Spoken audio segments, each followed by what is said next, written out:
पे कोई विश्वास करने लायक है ही नहीं। 30 टुकड़ों में तोड़ा और फिर उसके बाद में नीले ड्रम में सीमेंट डाल के पैक कर दिया। अपने पति को मरवा दिया, वो भी कैसे? एक हनीमून के बहाने से। और अपने पति को मरवाया और बाद में उसी की मौत पे रोने लगी। ताकि लेडीज किस हद तक जा सकती है अपने पति को मरवाने के लिए। अगर लव मैरिज करोगे तब नीले ड्रम में मारे जाओगे, अगर अरेंज मैरिज करोगे तो भाई हनीमून पे मारे जाओगे। और यदि किसी को घर से लेकर भगने की सोच रहे हो तो बेटा पोस्को जैसे फर्जी केस पे जिंदगी भर जेल के अंदर पाओगे। इसलिए बोलता हूँ मैं कि कोई भी काम करने से पहले 1000 बार सोच लेना, क्योंकि ये कलयुग है, यहाँ पे कोई विश्वास करने लायक है ही नहीं। पता नहीं कौन किस मोड़ पर धोखा दे दे। मर्जी से नहीं गई थी और जो उसके द्वारा डाली गई जो भी वीडियो है वो सारी फेक है। ऐन मौके पे ये तस्वीर बदल सकती है, एक लम्हे में ही तकदीर बदल सकती है। खूब विश्वास पड़े तभी भगाना रांझे, कटघरे में भी तेरी हीर बदल सकती है। तो नमस्कार जी, मेरा नाम है जानू शर्मा और मेरा काम है हकीकत को सामने लेके आना। और आप सबका स्वागत है एक और वीडियो में। ये मैं नहीं बोलता, ये AMU अलीगढ़ मुस्लिम यूनिवर्सिटी बोलती है कि इंडिया में हर साल 270 से 300 केस आते हैं जिनमें पत्नी अपने प्रेमी के चक्कर में अपने पति को जान से मरवा देती है। मतलब हर 32 घंटे में एक पति शहीद हो चुका होता है। बस फर्क ये होता है कि कुछ छुप जाते हैं और कुछ वायरल हो जाते हैं। AMU का आर्टिकल ये भी बोलता है कि 40% जहर देकर, 25% गला घोटकर और 15 बेस कॉन्ट्रैक्ट बेस किलिंग होती है पतियों की। मतलब अपने ही पति को मारने की सुपारी दी जाती है। मैं इसलिए बोलता हूँ कि भाई अगर लव मैरिज करोगे तब भी मारे जाना है, अरेंज मैरिज करोगे तब भी मारे जाना है, घर से भागकर अपने मनपसंद आदमी से शादी करोगे तब भी मारे जाना है। तो भाई इससे अच्छा तो दाढ़ी मूंछ बढ़ाओ, बाबा जी बन जाओ। लेकिन मैंने सुना है कि भाई बाबा जी की जेब भी मोटी होती है और नियत भी। इस सज्जन को क्या तकलीफ है भाई? अब इसका कोई पक्का प्रूफ नहीं मिला कि भाई पहला केस कौन सा आया था, मतलब कहाँ से पति मारने की शुरुआत हुई थी। बट हर साल एक न एक केस वायरल हो ही जाता है। जैसे कि 2020 से 2026 के बीच की बात करें, 2020 में अलीगढ़ केस जिसमें पत्नी ने प्रेमी के साथ मिलकर अपने पति को मार डाला। 2021 में भजनपुर केस जिसमें पत्नी ने अपने प्रेमी शौकीन के साथ मिलकर अपने पति अरविंद को मार डाला। 2022 में मरंगा केस जिसमें मेडिकल शॉपकीपर को उसकी पत्नी ने प्रेमी के संग मिलकर मार डाला। 2023 में फिरोजाबाद केस, पत्नी शबीना ने अपने प्रेमी शाहरुख के साथ मिलकर अपने पति नईम खान को मार डाला। अब टाइम आता है 2024 का, और ये 2024 वो केस था जब इंडिया वालों ने जाना कि भाई एक पत्नी अपने प्रेमी के लिए किस हद तक जा सकती है। क्योंकि इस टाइम सामने आया मेरठ केस, जिसे अपन प्यार से बोलते हैं नीला ड्रम। इसमें पत्नी ने अपने प्रेमी के संग मिलकर अपने पति को पहले मारा, उसे 30 टुकड़ों में तोड़ा और फिर उसके बाद में नीले ड्रम में सीमेंट डाल के पैक कर दिया। मतलब इस केस से पता लगा कि लेडीज किस हद तक जा सकती है अपने पति को मरवाने के लिए। 2025 में सामने आया हनीमून केस। मतलब अभी तक सिर्फ लव मैरिज वालों की फील्डिंग सेट हो रही थी, अब अरेंज मैरिज वालों के अंदर भी डर बैठने लग गया था। क्योंकि इसमें एक पत्नी ने अपने प्रेमी के साथ मिलकर अपने पति को मरवा दिया, वो भी कैसे? एक हनीमून के बहाने से मेघालय में ले जाकर ऊंची पहाड़ियों पर धक्का दे दिया। 2026 में केस सामने आया धार हत्याकांड। इसमें पहले पत्नी ने अपने ही घर में लूटपाट करवाई और अपने पति को मरवाया और बाद में उसी की मौत पे रोने लगी, ताकि दुनिया वालों और घर वालों की नजर में वो शरीफ बन जाए। जब पुलिस ने खोजबीन करी तो पता लगा कि पत्नी ही किलर थी। मतलब ये है कि हर साल एक न एक केस सामने आ ही जाता है जिसमें पत्नी अपने प्रेमी के साथ मिलकर अपने पति की फाइल सिलटा देती है। अब इन चीज को देखकर हम तीन दोस्तों ने डिसाइड करा है कि हम जिंदगी भर ब्रह्मचर्य का पालन करेंगे, जिनमें सबसे पहला मैं 20 साल का जानू शर्मा, दूसरा मेरे खास दोस्त 60 साल के राहुल गांधी जी और तीसरे मेरे best friend BFF best friend for ever Narendra Modi ji 75 साल के।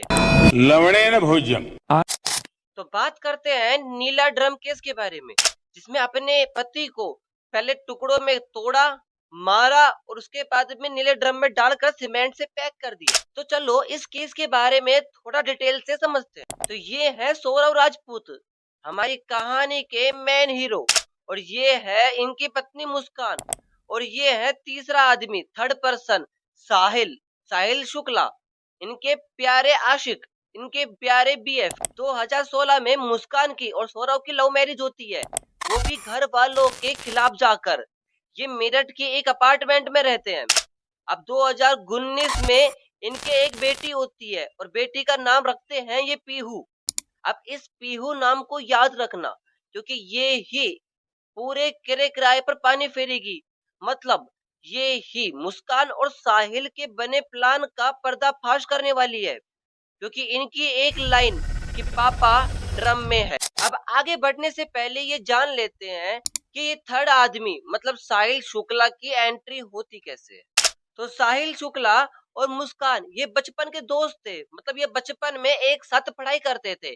इन्होंने 8वीं क्लास तक एक साथ पढ़ाई करी। और सौरव के बारे में कोई हमें पक्का प्रूफ नहीं मिला है कि वो क्या काम करते थे। कुछ आर्टिकल के अकॉर्डिंग सौरव खुद को मर्चेंट नेवी ऑफिसर बताते थे, पर कुछ आर्टिकल में उनके दोस्तों ने बताया कि सौरव आउट ऑफ कंट्री में एक बेकरी पे काम करते थे। अब मतलब कुछ भी हो, वो आउट ऑफ कंट्री में काम करते थे, वो ज्यादातर टाइम अपने देश से बाहर रहते थे। तो मुस्कान अकेली रहती थी। तो यही टाइम था 2019 का, जब मुस्कान की मुलाकात होती है अपने बचपन के दोस्त साहिल से। और ये पता नहीं ये दोस्ती कब इश्क मोहब्बत प्यार में बदल जाती है। जानते हैं कि ये मर्डर हुआ कैसे।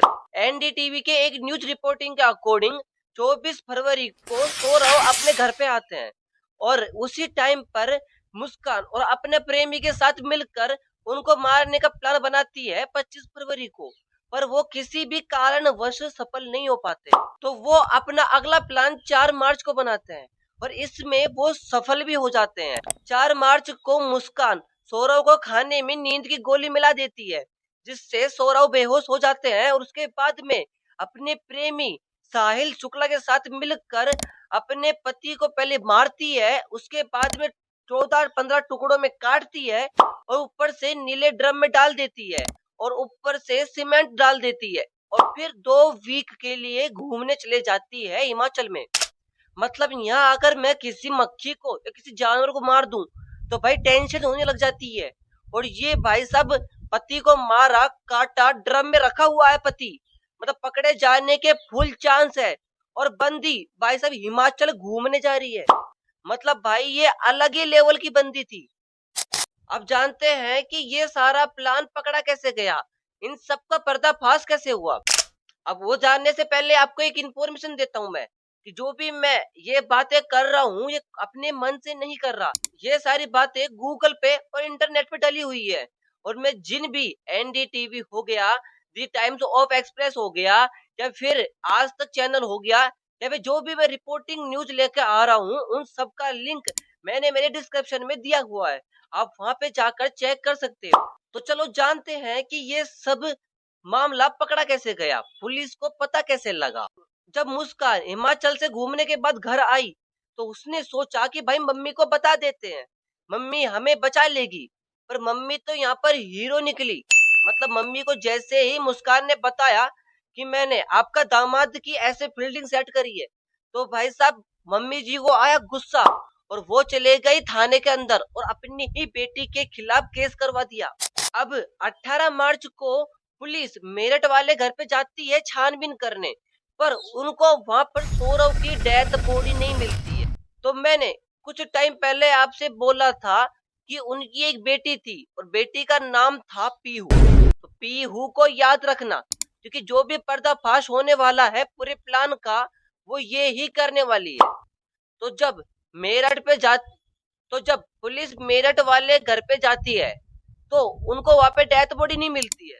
तो पीहू आती है और बोलती है कि पापा तो ड्रम के अंदर है। मतलब लोग किस हद तक जा चुके हैं कि मतलब अपने प्रेमी के लिए अपने ही पति को जान से मरवा दिया, और मरवाया भी किस हद पे जाकर कि कोई सोच भी नहीं सकता कि नीले ड्रम में डालना, ऊपर से सीमेंट डालना और ऊपर से हिमाचल की ट्रिप करके आना। मतलब ये तो हाल था लव मैरिज का, और अब आने वाला था हाल अरेंज मैरिज वालों का। इसलिए बोलता हूँ शादी से बचो और खुद की जिंदगी बचाओ। तो अब तक के सामने आ रहे थे लव मैरिज वाले, तो घर वाले ये बोल रहे थे कि अपनी मर्जी से शादी करने का इंजाम भुगत लो। पर अब 2025 में एक ऐसा केस आने वाला था जिसमें घर वालों ने खुद ने शादी करवाई, अरेंज मैरिज करवाई, और उसमें पत्नी ने अपने प्रेमी के संग मिलकर अपने पति को मार डाला, वो भी हनीमून के बहाने। तो इस केस को नाम दिया हनीमून केस। और इस केस के लिए बने रहिए अगले एपिसोड में, जहाँ पर हम बात करेंगे हनीमून केस के बारे में।